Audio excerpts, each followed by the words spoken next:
Você está ouvindo o podcast Arquiteturas Latino-Americanas, um projeto destinado a melhor conhecer e a divulgar a arquitetura de Nuestra América a partir das atividades acadêmicas do curso de Arquitetura e Urbanismo da Universidade Federal da Integração Latino-Americana, no Brasil.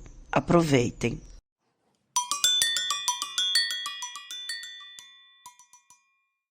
Estás escuchando el podcast Arquitecturas Latinoamericanas, un proyecto diseñado para mejor comprender y para promover la arquitectura de nuestra América, a partir de las actividades académicas de la carrera de Arquitectura y Urbanismo de la Universidad Federal de la Integración Latinoamericana en Brasil. Disfrútalo.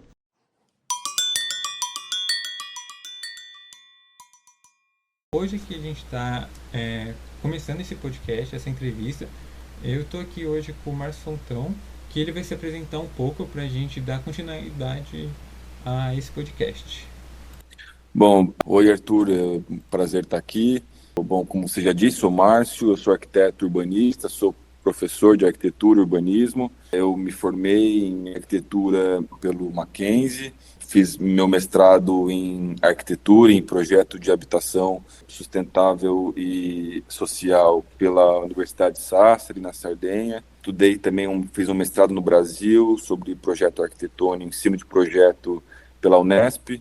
E atualmente estou finalizando meu doutorado em projeto arquitetônico pela FAUSP, com bolsa sanduíche de pesquisa na Universidade Politécnica de Madrid. Trabalho focado no ensino, na pesquisa, são os meus interesses mais latentes. E fico à disposição para essa conversa aqui com você. A primeira pergunta realmente é um pouco sobre sua jornada profissional. O que você acaba, como professor, acaba estudando muitos contextos diferentes. Bom, e eu queria saber como essa diversidade de experiência acabou moldando sua compreensão sobre o papel da arquitetura na promoção e proteção, principalmente dos direitos humanos, que a gente acaba vendo que realmente são muito necessários na arquitetura atualmente. Embora eu tenha passado por diferentes lugares, geograficamente falando, né, eu acho que do ponto de vista do recorte, do ponto de vista sociopolítico, eu lidei sempre com um recorte muito próximo, né, desde a minha formação na graduação em São Paulo, depois do meu mestrado tanto na Itália quanto em Bauru, embora sejam países muito distintos, com culturas muito distintas. Eu acho que no mundo que a gente vive hoje, a gente tem sempre um momento de um pouco homogeneização, né, das expressões culturais. Eu acho que isso acaba afetando também um pouco o ensino. Então, as referências que a gente tem são muito próximas, são muito as mesmas, mesmo na Itália, mesmo no Brasil. A experiência do doutorado na Espanha, por exemplo, mostrou um pouco disso também, que é como a presença da arquitetura moderna no imaginário do arquiteto, da arquiteta de hoje em dia, é muito forte, né? Os padrões da arquitetura moderna, os valores da arquitetura moderna, que por muito tempo consolidaram a arquitetura do século XX, ainda persistem atualmente. Então, eu acho que, de modo geral, ainda que eu tenha pisado em diferentes contextos, eu acho que a gente ainda vive numa sombra assim, muito forte da herança da arquitetura moderna, né, dos valores modernos, assim, né. E eu acho que, por um lado, isso é ruim, evidentemente, porque tem essa questão da arquitetura moderna como um movimento que vai gerando um certo apagamento, né, das especificidades, das diferenças, e vai padronizando, né, próprias intenções de serialismo, de produção em escala que tem na arquitetura, vão, de alguma maneira, minando as possibilidades de expressões mais particulares, né, ou expressões mais locais, digamos assim.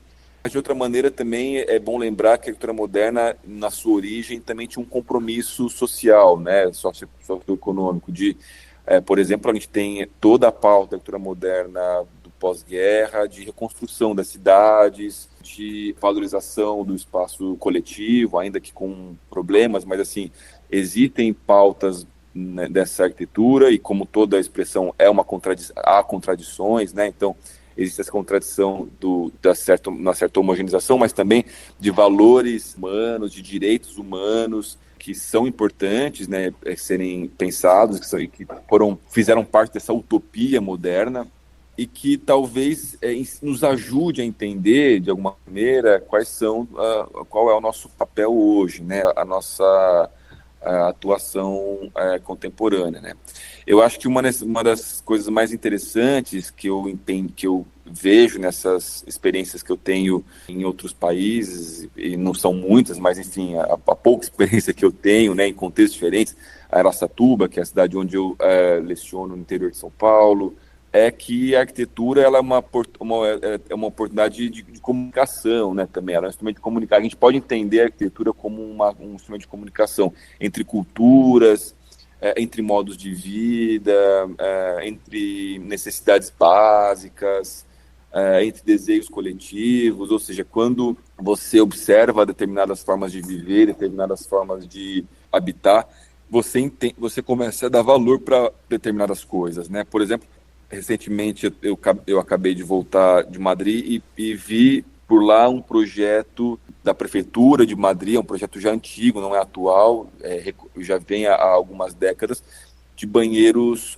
comunitários, por exemplo, sanitários, banheiros comunitários, onde a população mais vulnerável, por exemplo, está mais à margem da sociedade e vive muitas vezes em situações, em casas, em ocupações, em hospedagens com uma infraestrutura comprometida, muitas vezes sem sanitários, pode se deslocar até esses banheiros comunitários que são situados em zonas mais preponderantes, para desde fazer suas necessidades básicas durante o dia até tomar seu banho, enfim, que é uma questão muito prática de uma certa dignidade humana, né? Tomar um banho, fazer suas necessidades em um local adequado, garantir isso é uma maneira, digamos, bastante relevante da arquitetura atuar nesses contextos, né? Da mesma maneira, por exemplo, quando eu estive na Sardenha fazendo mestrado, Sardenha é uma ilha onde há muitas famílias antigas, né, muitos idosos, e que convivem com um terreno bastante acidentado, e um dos grandes desafios da arquitetura dos arquitetos naquele momento, era como providenciar, digamos, condições de acessibilidade ou condições, digamos, mais seguras para que os idosos pudessem se locomover, pudessem trabalhar, pudessem se deslocar sem correr riscos, né?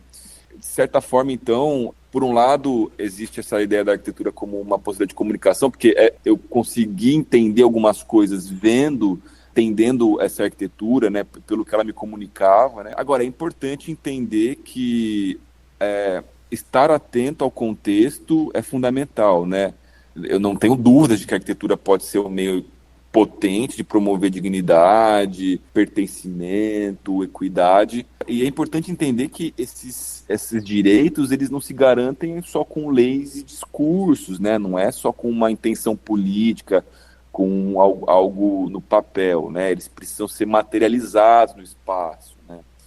A forma como as pessoas habitam, a forma como as pessoas se relacionam na cidade, tudo isso pode ser visto e tratado pela arquitetura, né? Então, de alguma maneira, se a minha experiência ela não me permitiu uma variedade muito grande contextos, né? Eu não trabalhei em contextos de vulnerabilidade, eu não estive presente estudando em contextos de alta vulnerabilidade social, mas mesmo, digamos, debaixo do guarda-chuva da arquitetura moderna, debaixo da pressão, debaixo da visão utópica e um pouco contraditória da arquitetura moderna, ainda assim eu pude perceber valores que podem questionar as nossas intenções atuais e podem dizer para a gente o quanto a arquitetura pode ser um instrumento de promoção de dignidade nas nossas cidades. Uma questão um pouco mais crítica, mas é questão, por exemplo, como você falou, a gente tem, apesar de você ter mudado de país, às vezes você encontra muitas linguagens um pouco parecidas, às vezes até mesmo com a nossa aqui no Brasil. Eu acho que uma coisa que agravou isso também foi a questão da globalização, com as coisas se desenvolvendo, a gente consegue chegar em um país hoje, atualmente, muito mais rápido no outro, e isso contribui para que acabe que a gente faça com que essa arquitetura fique algo mais, uma coisa só, mesmo distante, assim, entre países, né?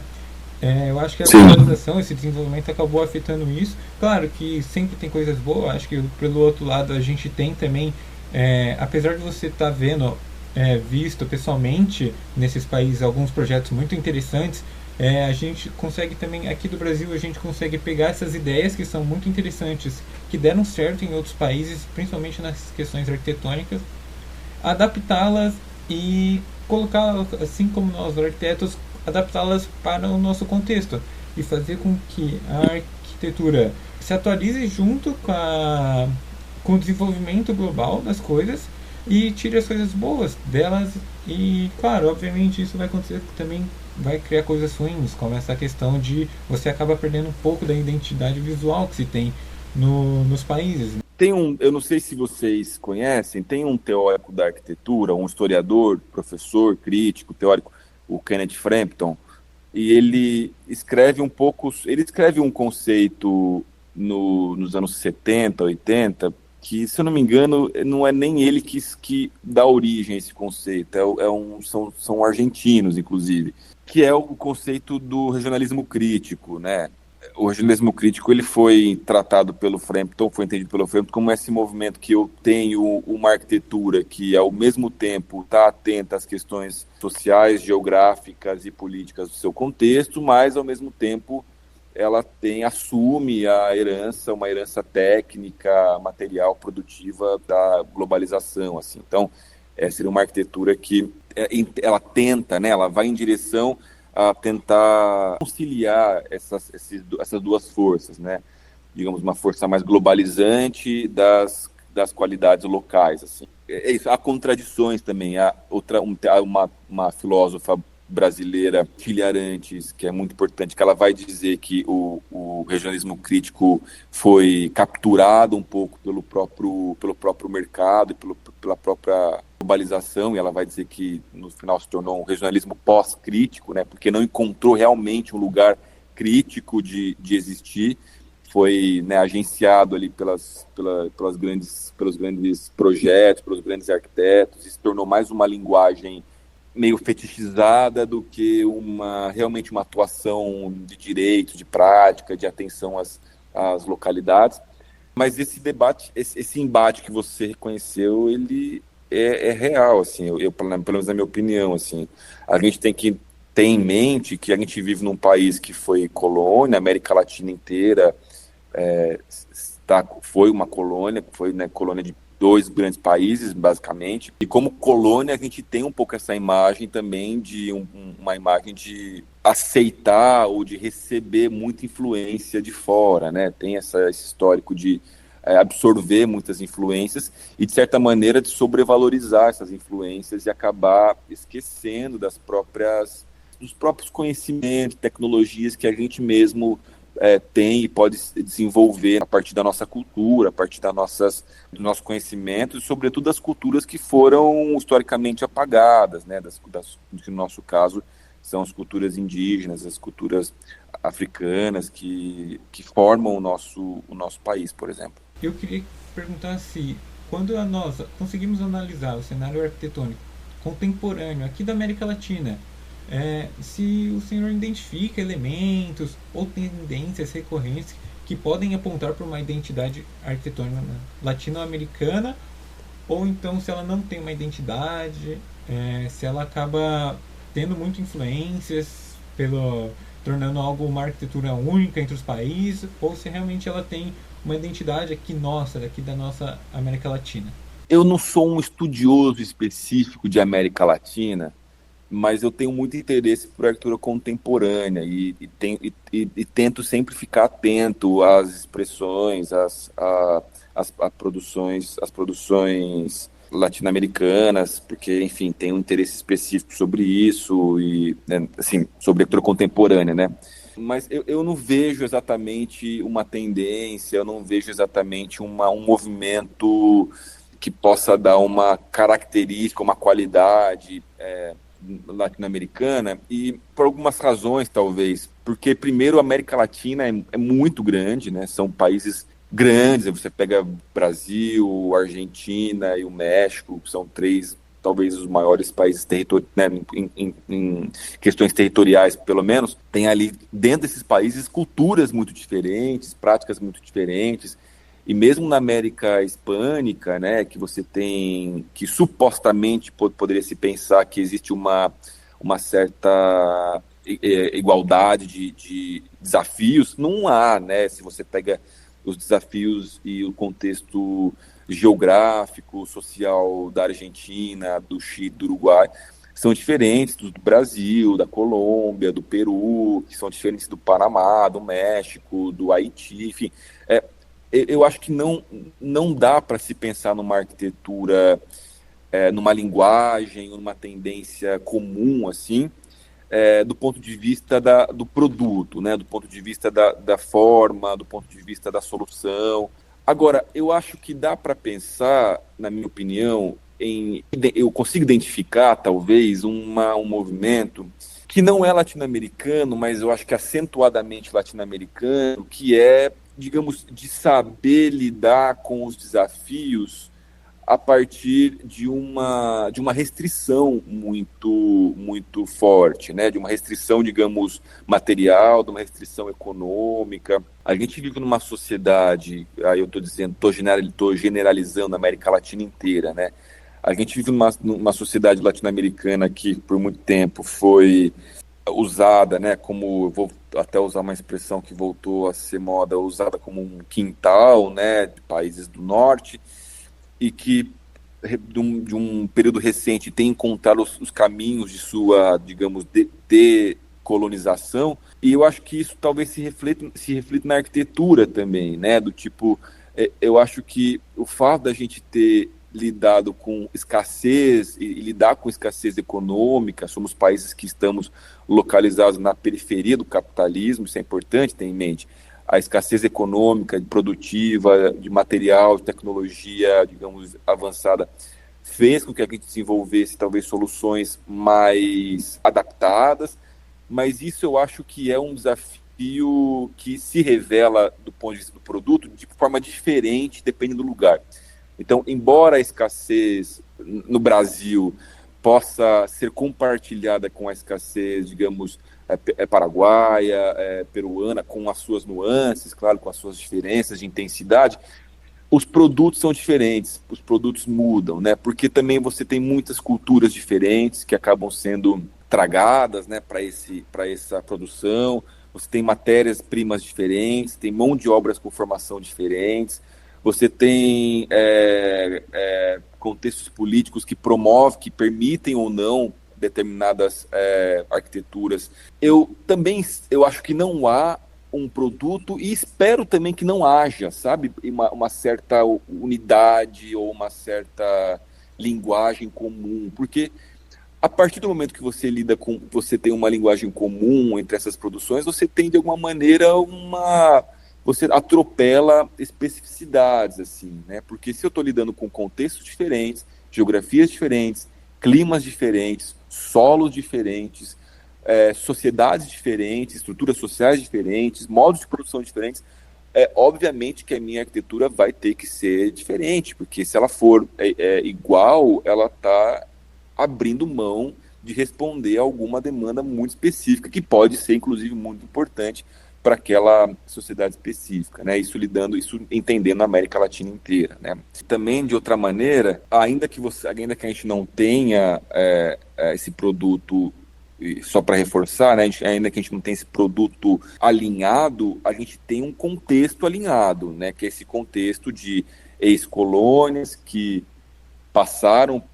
estão passando por um processo de tentativa de decolonização e que lidaram por muito tempo com escassez e que lidam até hoje com a sua situação de países na periferia do capital, né?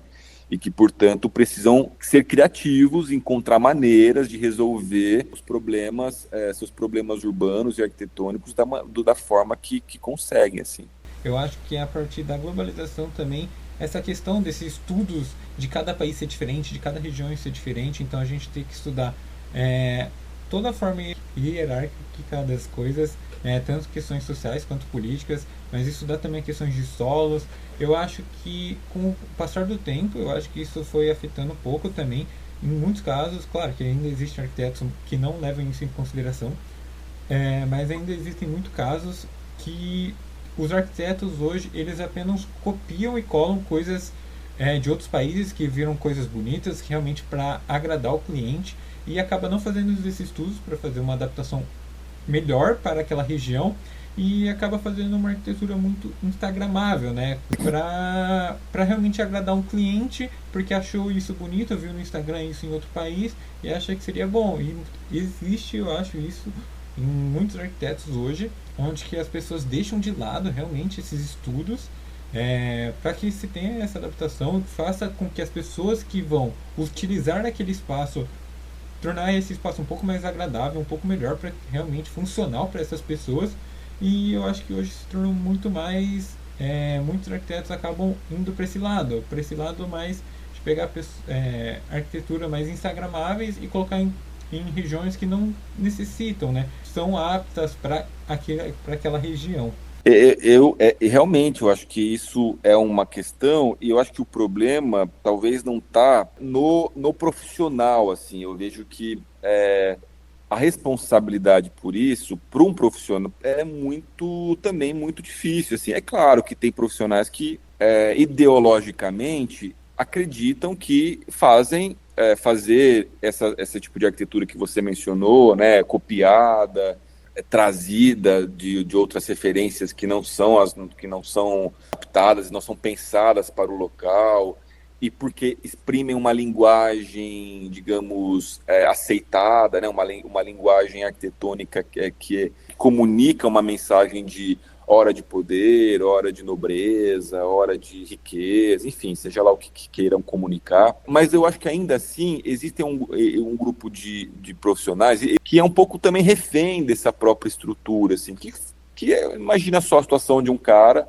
de um arquiteto, de uma arquiteta, que está trabalhando, não sei, em qualquer cidade do país, chega um cliente pedindo um projeto e às vezes o cliente mostra ali um Pinterest, mostra uma referência de uma casa, de um prédio, um apartamento europeu, norte-americano, enfim, sei lá, com uma outra realidade. É claro que o arquiteto tem que estar aberto, tem que estar aberto ao diálogo e ao mesmo tempo tem que exercer um papel de convencimento das qualidades, de outras qualidades da arquitetura, de outros valores da arquitetura.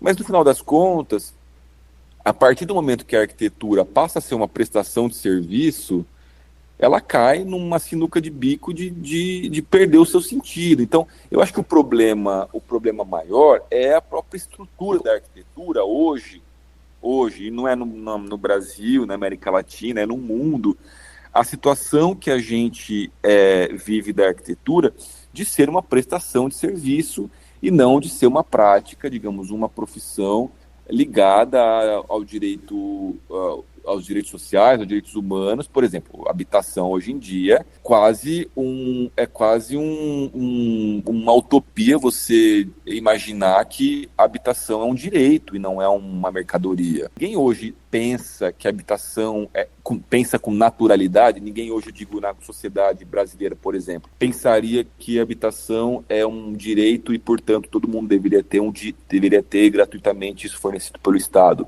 A gente naturalizou que a habitação é uma conquista, uma mercadoria, que você vai trabalhar para comprar uma casa, porque você trabalhou para comprar, você também pode negociar aquilo. Mas não, a habitação ela deveria ser entendida como um direito. A cidade é um direito, a qualidade urbana é um direito, o deslocamento é um direito. Ou seja, a gente entrou num problema, e por isso que eu comecei falando um pouco também sobre a questão da arquitetura moderna, que tinha suas utopias, e embora foram fracassadas, tinham as suas utopias, digamos, sociais, urbanas, de entender que a partir do momento que o arquiteto passa a ser um prestador de serviço, ele vira um refém do mercado. Assim, a menos que você faça um trabalho muito específico, muito profissional e muito sensível ao mesmo tempo, você vai estar sempre dando com clientes, seja o Estado, seja instituições, seja o privado, que de alguma maneira podem impor ali uma linguagem arquitetônica, uma forma, uma imagem, que eles querem transmitir e que eles querem pôr, né? E aí, nesse sentido, o arquiteto, como arquiteta, como prestador de serviço, acaba aceitando e tem que produzir, e isso vai entrando num ciclo meio que vicioso, assim, né? De eu produzo coisas que não estão atentas ao meu contexto, à minha realidade social, às minhas reais necessidades. Isso gera imagens, isso gera edifícios, gera cidades que, como eu disse na primeira pergunta, comunicam, informam, e isso gera conteúdo e vocabulário para que outros arquitetos também produzam a mesma coisa, e a gente vai girando essa roda dessa mesma produção, né? Vai vendo isso acontecer. Eu acho que o problema nesse sentido está na estrutura formativa e na estrutura de classe mesmo, de como a gente é visto, assim, como a arquitetura hoje é uma prática muito acessória, muito decorativa, uma perfumaria. Você vai lá, contrata um arquiteto, contrata uma arquiteta. Pouquíssimos, raríssimos arquitetos conseguem trabalhar com entidades, com organizações, conseguem efetivamente produzir arquiteturas que estão respondendo a problemas sociais relevantes. A maior parte está trabalhando para uma classe média endinheirada. Para não falar que a maior parte da produção urbana de edifícios no nosso país nem passa pelo arquiteto, nem passa pelos arquitetos. Se constrói muito pela engenharia, se constrói muito pela informalidade também. Ou seja, a gente vive uma crise arquitetônica. Partes, a responsabilidade é talvez da formação ideológica do arquiteto, mas também partes é um próprio da estrutura em que a gente está imersa, né? Dessa arquitetura como prestação de serviço e não da arquitetura como uma função com um papel social, assim, de prestação de serviço para a comunidade, né, para a coletividade e não para o cliente individual. E acaba sendo tipo uma faca de dois gumes. De um lado você tem realmente essa índole do arquiteto de adaptar e fazer as coisas melhores como um arquiteto, mas só que ao mesmo tempo, como você é um prestador de serviço que está ligado a essa estrutura, você precisa tentar, né? Então os clientes que você precisa ter, e são realmente pouquíssimos arquitetos que podem sair escolhendo projetos, que vai só escolher alguns para falar assim, eu só trabalho se realmente tiver levar um bom bem social muito maior. Realmente é minoria. Exato. Bom, já passando para a próxima pergunta, que eu queria saber realmente sobre um pouco sobre o futuro da arquitetura, onde que a gente hoje tem um cenário global marcado realmente por crises climáticas, migrações forçadas e crescentes desigualdades sociais. Como você acaba visualizando esse futuro da arquitetura em relação à sua responsabilidade social e à defesa dos direitos humanos? Que papel os arquitetos e arquitetas devem desempenhar para enfrentar esses desafios e construir cidades mais justas e equitativas? Eu acho que já, de alguma maneira, comecei um pouco a responder isso e aproveito para dar continuidade. O que eu acho que deveria acontecer é que a arquitetura devia retomar a sua função social e se reposicionar urgentemente como mediadora desses grandes desafios globais, né? Desafios globais e, ao mesmo tempo, realidades locais, né? São duas escalas distintas.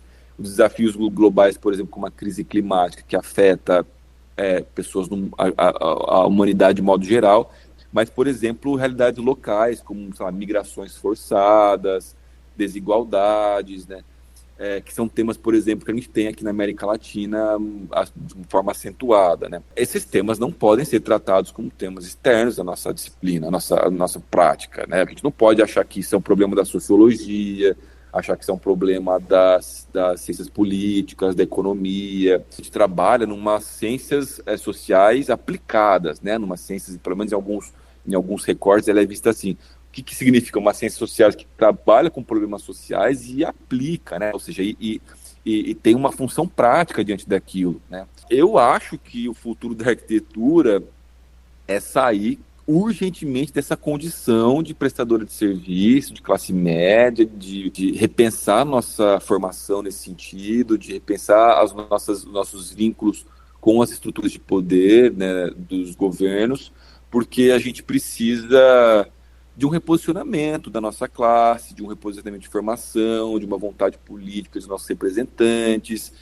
A gente não pode jogar na conta do arquiteto a responsabilidade do engajamento ético, assim, do arquiteto individual, eu digo, do tipo, o fulano precisa, o ciclano precisa.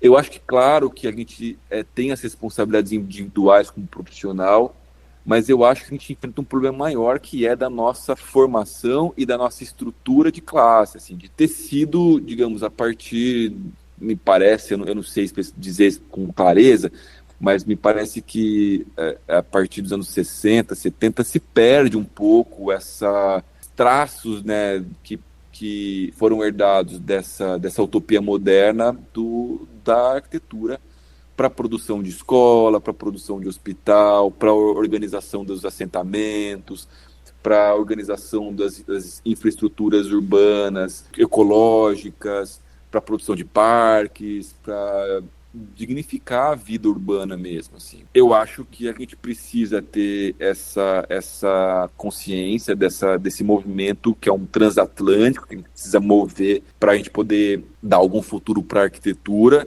Isso, claro, envolve abordagens muito mais humanas por parte dos arquitetos, de incorporar uma escuta muito mais ativa de comunidades. Eu acho que, claro, a gente costuma olhar para o cliente como um desafio a ser vencido também. Eu acho que talvez parte da sobrevivência da arquitetura ou do futuro da arquitetura inclui também pensar no cliente como um autor do projeto também, e não como um desafio a ser vencido, sobretudo se estamos propondo projetos públicos, projetos que vão impactar na vida coletiva, na vida das cidades. Então, chamar a população para participar de projetos, né, ter mais humildade para ouvir isso é um exercício difícil assim, para o arquiteto que tem uma formação muito baseada na figura icônica dele, da figura do artista, do criador, com todas as suas idiosincrasias que vão sendo mostradas na sua identidade, na sua marca, né? A gente tem arquitetos que são marcas hoje. E eu acho que isso é um caminho que vai ser cada vez mais visto do arquiteto marca, mas eu acho que é o que não deveria acontecer, assim. Eu acho que a gente vai cair numa arquitetura personalizada, muito extremamente formalista, mas que não vai resolver as questões que a gente precisa resolver como arquiteto, assim. Eu acho que a gente perde a chance de mostrar para a sociedade qual é a relevância da nossa profissão se a gente continuar achando que o nosso futuro é criar uma linguagem reconhecível, do tipo, isso é uma Zaha Hadid, isso é um Márcio Kogan, isso é um Peter Eisman ou um Peter Zumthor, para colocar o nome de um queridinho aqui da classe arquitetônica também. E não pensar que nossa arquitetura está muito mais próxima, sei lá, de práticas que são até desconhecidas pela mídia, porque não tem essa visibilidade imagética, desse impacto visual que se prioriza muito hoje, assim, né? Então, para ser um pouco mais claro na minha resposta, uma coisa que eu acho que vai acontecer cada vez mais, a gente está caminhando para uma arquitetura que é prestadora de serviço e que está se apoiando na ideia da marca, da identidade pessoal do arquiteto, do traço dele, da genialidade dele como motor da nossa profissão. O que eu acho que deveria acontecer é a gente voltar a pensar na arquitetura como uma função ligada à proteção coletiva, à prática do Estado, de garantia de direito, de garantia de habitação, de infraestrutura, de lazer, de cultura, porque assim a gente reposiciona a nossa relevância como arquitetura. Entendendo, claro, fios globais, como eu falei, e alinhando isso às necessidades, às realidades locais, né? Fazendo essa equação dar um resultado positivo. Para dar um conselho para os arquitetos e arquitetas, e também estudantes de arquitetura, que desejam trilhar um caminho profissional, principalmente focado nesses impactos sociais e nesses direitos humanos, quais conselhos você daria? E também se se para você há alguma habilidade específica ou alguma abordagem que se mostra muito mais eficaz para atuar nesse contexto, especialmente considerando as particularidades de cada comunidade e as dinâmicas políticas envolvidas. Assim, se fosse eu respondendo, seria um foco muito maior em estudar questões de quem que vai usar aquele local para também deixar funcional para a pessoa que vai utilizar aquele local, aquela obra, né? Quem tem interesse em trabalhar com essa realidade, com realidades de desafios sociais, né, com caminho profissional aí focado no impacto social, nos direitos humanos, eu acho que vai precisar, a maior habilidade é uma habilidade política, e política não no sentido político partidário, mas política no sentido da troca, da conversa, do diálogo, do embate, da negociação, da escuta, da humildade, porque eu acho que esses trabalhos, os desafios, são muito maiores do que os desafios de uma prestação de serviço para um cliente privado, ou para um cliente que já chega com um programa, já chega com dinheiro, né? Você vai fazer uma casa unifamiliar para uma classe de classe média, você tem algumas questões que já estão impostas ali. Quando você vai trabalhar num cenário focado em impacto social e direitos humanos, eu estou imaginando que isso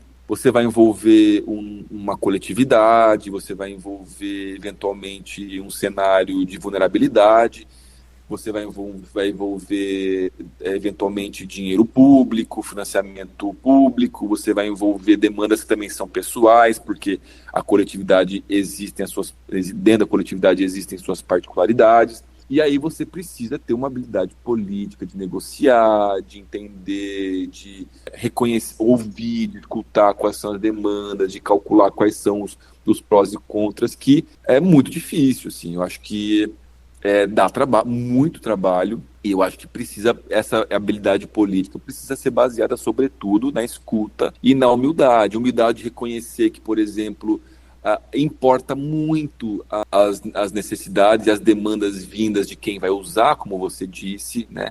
Eu não posso pensar hoje, por exemplo, como se faz em programas de habitação social a partir de casas que são fabricadas em larga escala sem nenhuma preocupação contextual, seja geograficamente, seja socialmente, com quem vai morar ali, né? Quem são essas famílias? Quantas pessoas moram? O que elas trabalham? Qual o desejo delas? Qual é a dinâmica da vida delas? Quais são as questões que são prioridades para essas famílias? Olha o desafio que você tem, né, de lidar com questões que ao mesmo tempo são de larga escala, às vezes de prover infraestrutura, prover soluções para uma quantidade muito grande de pessoas e muito diferente de pessoas que vão usar aquele espaço, né, que pode ser um centro cultural, um centro esportivo, por exemplo, de apoio a idosos, enfim. Ao mesmo tempo, existem particularidades que devem ser relevadas, que devem ser colocadas em pauta, assim. A formação técnica, ela é importante, mas sozinha ela não vai preparar a gente para os desafios sociais, assim. A gente tem que estar preparado para lidar com esses clientes ocultos e também com equipes multidisciplinares, por exemplo. Trabalhar com sociólogos, trabalhar com cientistas políticos, trabalhar com economistas, trabalhar com políticos, trabalhar com psicólogos, agentes de serviço social, médicos, entender de maneira mais transversal a nossa prática, né? Entender como ela pode criar vínculos com outras práticas para produzir estruturas melhores. Eu tendo a achar que arquiteturas mais atentas à escuta, mais humildes e com equipes mais multidisciplinares, né?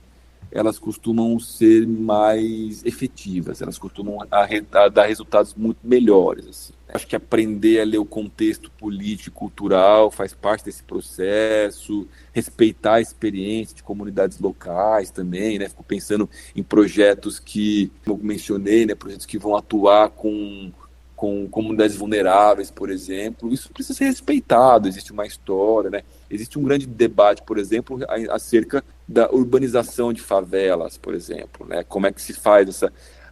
hoje em dia se tem um pouco mais de consenso no campo, a respeito da importância de valorizar as pré-existências das favelas, de entender aquilo que está em risco e apenas aquilo que coloca a população em risco ser retirado, mas aquilo que não coloca em risco, levar a infraestrutura de maneira mais efetiva, mas manter, de alguma forma, aquela dinâmica que já está estabelecida. Essa é a habilidade política que eu me refiro, assim, de você entender essas negociações, e isso vem de uma escuta e de uma humildade, assim. Quanto mais aberto o arquiteto ou a arquiteta tiver para processo coletivo, para escuta, para equipes multidisciplinares, para ler e compreender o contexto político e cultural, para respeitar as experiências locais, maior o impacto social da sua arquitetura, eu acredito. Eu acho que esses desafios eles acabam ainda aumentando, principalmente quando você muda de região, principalmente de continente, assim, em uma escala maior, estou pensando. Quando você muda de região, porque você fazer essas questões é um desafio já, em um país já é um desafio. Agora, você tem que fazer em outros países, pensar em outros, porque são pessoas diferentes, são estruturas diferentes, Exato. até em questões políticas, econômicas, sociais, são totalmente diferentes. Então, eu acho que esse desafio acaba sendo um pouco maior em outros Exato. países. E um arquiteto, sim, que eu acho interessante sobre essas questões, principalmente se você falar sobre questões de ter que construir casas rapidamente para pessoas que estão em questão de vulnerabilidade por algumas questões. Tem um arquiteto latino-americano que é o Alejandro Aravena, que ganhou o Pritzker em 2016, e eu acho que ele se destaca muito para construir e fazer com que a arquitetura dele converse com essa questão de uma construção rápida que atenda uma população grande. E eu acho interessante, principalmente em uma das obras dele, ele sempre deixa, por exemplo, ele faz a metade da casa e outra metade deixa expandível para a pessoa conseguir adaptá-la da melhor forma para aquelas pessoas. Então eu acho isso uma ideia muito genial para que ele consiga realmente atender o público rapidamente e de forma eficaz, né? O Aravena, né, e o escritório, né, o Elemental, eles realmente têm isso que você falou, eles são tidos como um modelo, assim, de projetos de moradia, que tem essa abordagem que você pode incrementar, né, que você dá infraestrutura, que você fornece infraestrutura mínima, consegue alcançar, né.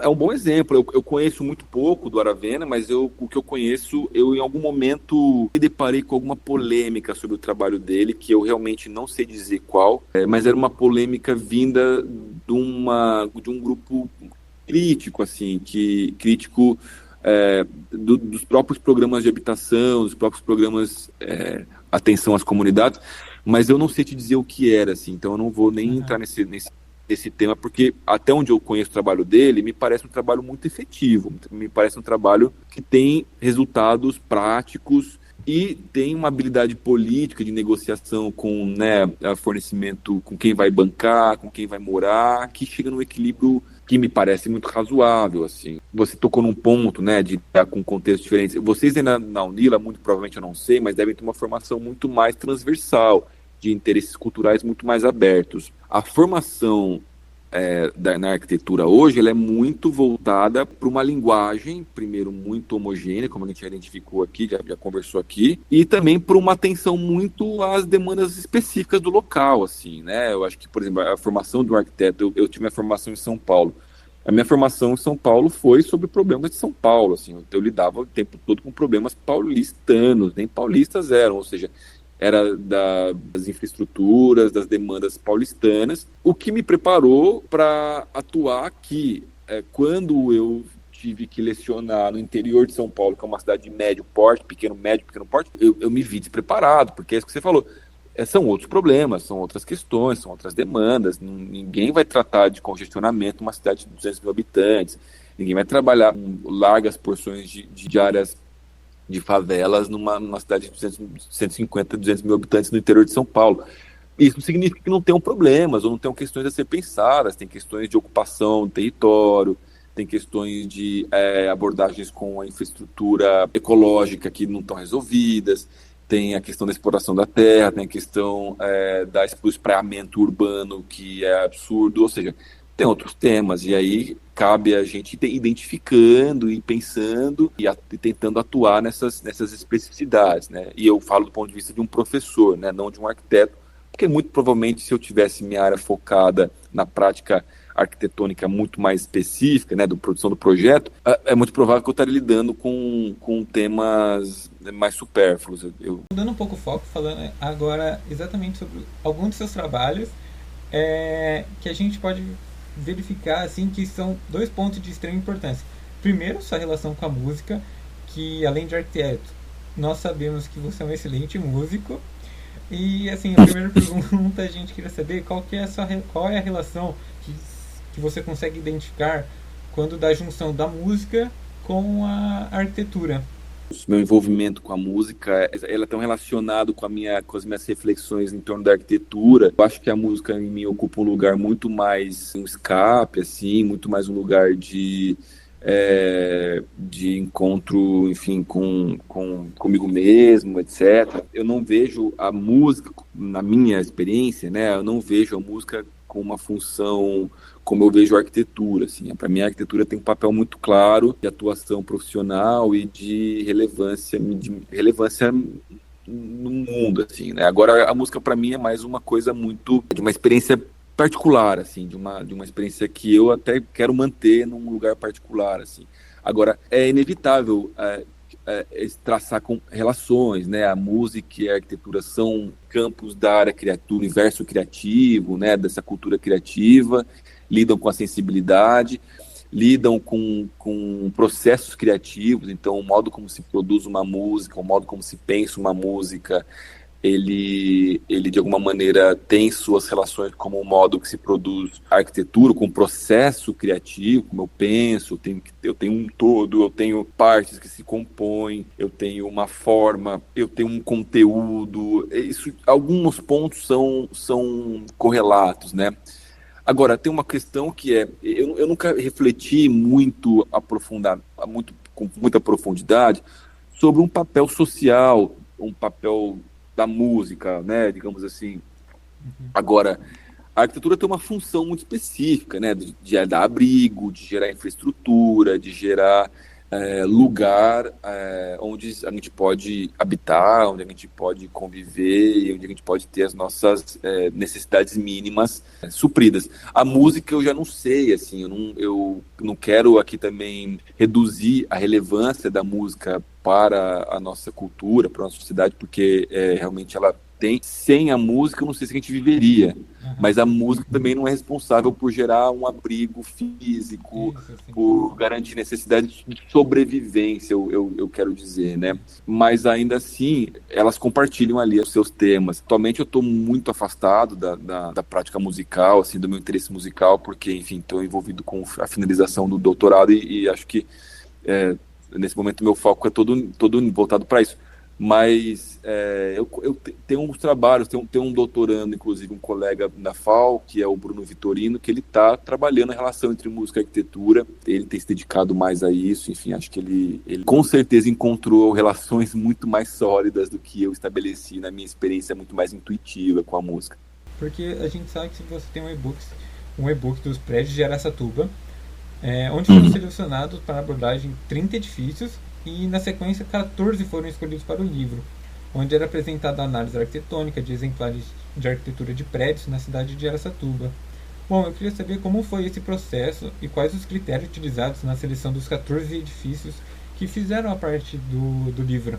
Esse livro, ele foi um convite. Eu fui convidado por um colega arquiteto que tinha o desejo de produzir uma espécie de um catálogo, um pouco como o Alberto Xavier fez com os edifícios modernos em São Paulo, em Curitiba.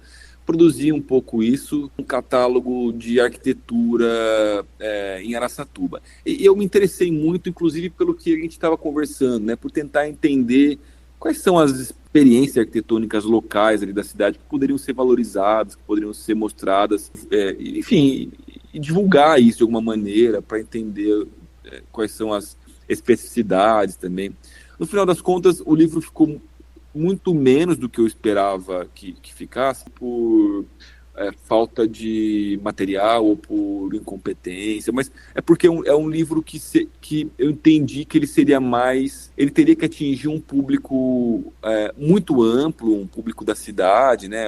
Parte do edital exigia isso, que se fosse um livro financiado pela prefeitura municipal, então é um livro que precisava ter esse alcance, então não podia ser um livro muito, digamos, técnico, não podia ser um livro que tratasse de um vocabulário arquitetônico muito específico. Também esse livro não podia trazer pautas muito específicas da arquitetura. Ele tinha que ter, de alguma maneira, a arquitetura, mas apresentar isso de maneira muito mais palatável para a comunidade, assim. Então a gente decidiu, a ideia que já foi trazida para mim, e isso não foi uma decisão minha, foi de mostrar prédios, né, edifícios altos. Prédios a gente entende como prédios altos, né, de apartamentos, de escritórios, e que foram construídos na cidade desde a década de 30, se eu não me engano. Então a gente tem um arco de 80 anos de exemplares de arquiteturas araçatubenses, feitas por arquitetos de Araçatuba ou de fora de Araçatuba, e que de alguma maneira contam um pouco também da nossa história, né? Contam um pouco do modo como a gente viveu, né? Você tem prédios, por exemplo, dos anos 40 ali, que era prédio inteiro de uma única família, morava pai e a mãe num apartamento, o filho no outro, que foram construídos pela própria família, ou seja, isso mostra um pouco de uma estratificação social da cidade, né? De um poder aquisitivo de uma única família que consegue construir um prédio para si mesmo, né? Outros prédios que, enfim, eram apartamentos muito pequenos, porque também você tinha um corte muito específico de sociedade que mora em apartamento, numa cidade do interior dos anos 50, 60. Não é todo mundo que vai morar em prédio, as famílias priorizavam naquele momento, e ainda talvez até hoje priorizem morar em casas. Da mesma maneira, escritórios onde você tem, por exemplo, escritórios dos anos 50, dos anos 60, um edifício de escritórios dos anos 60, onde você tem banheiros sanitários exclusivamente masculinos, né? Então você tem um prédio em Araçatuba, que é o edifício Araçatuba, inclusive ele chama, que ele é um prédio feito já por uma elite cafeeira araçatubense, e que os sanitários exclusivamente masculinos, não há sanitários femininos, né? Hoje isso foi adaptado, mas originalmente na planta os sanitários eram masculinos, né? E mostra o quanto a gente tem uma divisão social do trabalho, onde a mulher não tinha acesso a esses postos de trabalho, não era um lugar onde ela tinha essa possibilidade de adentrar e se consolidar como profissional, né? E ao mesmo tempo a gente tem até prédios mais atuais, mais recentes, por exemplo, em Araçatuba tem um desses edifícios de escritório todo espelhado e todo revestido de vidro, com sistema de ar-condicionado, ventilação automatizada, e reproduz um pouco muito essa lógica globalizada do prédio de negócios, Manhattan, Dubai, Londres, Tóquio, sem levar em conta as questões climáticas, as questões locais. Por que fazer um prédio tão alto, né? Primeiro, para começar, por que fazer prédios tão altos? Por que fazer prédios espelhados hoje em dia também, né? Por que você ter essa linguagem? Todas essas reflexões, elas não são evidentes no texto, porque o texto ele é um texto muito menos engajado, eu diria, do ponto de vista político, assim. O texto ele é um texto muito menos crítico do ponto de vista da arquitetura. Ele é um texto muito mais de apresentação, de descrição, do que de crítica e reflexão, né? Mas essas reflexões, elas estão implícitas, esse livro, ele de alguma maneira coloca tudo no mesmo momento, para que de repente alguém possa futuramente vir a fazer uma reflexão sobre isso com um pouco mais de profundidade crítica do que o livro apresentou. Já ir para a última pergunta dessa entrevista, desse podcast, eu queria saber, assim, nós gostaríamos de saber quais são os seus próximos passos dentro da arquitetura, quais projetos assim a gente pode esperar. Atualmente, como prática, eu me afastei da prática arquitetônica justamente para focar na minha pesquisa, né? Então, atualmente eu estou com um único projeto que está em fase de aprovação para construir no interior, que é uma casa de classe média, enfim, não tem nada de tão particular, original ou relevante nessa prática, mas eu acho que talvez a minha produção mais relevante agora seja mesmo o meu doutorado, que está se interessando um pouco pelos espaços cívicos da cidade, por esses espaços políticos, que são esses centros cívicos, monumentais, ligados a monumentalidades, ligados um pouco a essa imagem de poder e de performance da cidade, onde eu tenho identificado algumas soluções arquitetônicas, digamos, criam uma paisagem, né, monumental, que criam uma paisagem capturada pelo Estado para, digamos, impor a sua presença de alguma maneira. Ao mesmo tempo, como isso representa um pouco um certo fracasso da nossa cultura, no sentido de entender a arquitetura mais como uma imagem, mais como uma representação, né? E nesses casos, nesses espaços cívicos, nesses espaços que são ligados eventualmente a prefeituras, a sedes de governo, o que mais importa, o que mais tem parecido importar é realmente essa imagem de poder do que a efetividade arquitetônica ou a qualidade coletiva desses espaços, como um espaço público, como um espaço de encontro, como um lugar de troca política, que tem sido negligenciada fortemente pela nossa produção arquitetônica. Então, eu acho que esse meu interesse por esses espaços tem sido atualmente a minha atenção maior e a minha dedicação e talvez a minha contribuição mais relevante para o debate arquitetônico hoje. Queria agradecer você imensamente por sua disponibilidade em ter colaborado realmente em participar desse podcast. E eu vou deixar um tempo caso você queira falar as últimas palavras, enfim. Eu agradeço, Arthur, pela tua entrevista. Acho que os temas que foram colocados, fico muito feliz de saber que vocês estão pensando sobre essas questões. Eu acho que o caminho é um pouco por aí, assim. Eu acho que a gente precisa pensar um pouco nessa nossa prática, no impacto da nossa prática arquitetônica. Eu espero que o resultado tenha sido produtivo e também fico à disposição para vocês, para conversas futuras, caso precisem. Espero que essa disposição que tem sido demonstrada nessa entrevista com relação ao papel social da arquitetura frutifique na sua prática profissional, que você encontre caminhos para poder se engajar com ela.